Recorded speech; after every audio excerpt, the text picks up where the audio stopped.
ជីវិតថ្លៃមែនស្ត្រីម្នាក់កប់ក្រោមកំណើអាគារបាក់រលំប្រហែល30ម៉ោងត្រូវជួយសង្គ្រោះឲ្យរួចជីវិតនៅមីយ៉ាន់ម៉ានៅល្ងាចថ្ងៃទី29ខែមីនាឆ្នាំ2025កន្លងទៅនេះក្រុមការងារជួយសង្គ្រោះបានទាញស្ត្រីម្នាក់នៅរស់ចេញពីកំណើបាក់បែកអាគារផ្ទះល្វែងមួយកន្លែងដែលបានបាក់រលំក្នុងទីក្រុងម៉ាន់ដាឡៃបន្ទាប់ពីគ្រោះរញ្ជួយដីដែលបានវាយប្រហារប្រទេសមីយ៉ាន់ម៉ានេះបើយោងតាមសារព័ត៌មាន AFP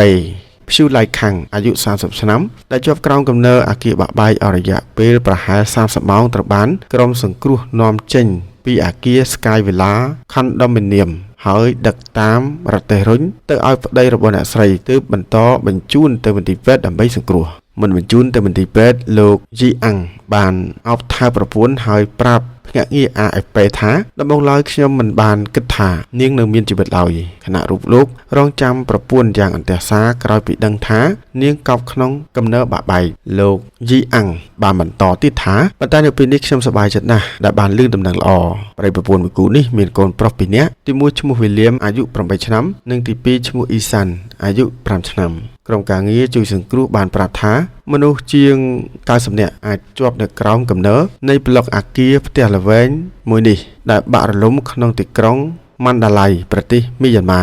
គូបញ្ជាក់ផងដែរថាកាលពីវេលាម៉ោង 13:20 នាទីរសៀលថ្ងៃទី28ខែមីនាឆ្នាំ2025នេះមានបាតុភូតរញ្ជួយដីបានកើតឡើងស្ថិតនៅចម្ងាយ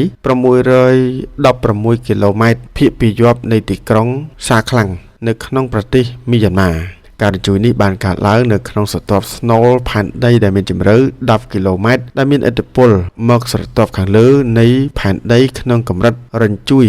7.7 រិចទ័រដែលបង្កឲ្យមានផលប៉ះពាល់ដល់ប្រទេសមួយចំនួនដូចជាមីយ៉ាន់ម៉ា បង់ក្លាដេស ឥណ្ឌា ឡាវ ថៃ វៀតណាមនិងប្រទេសចិន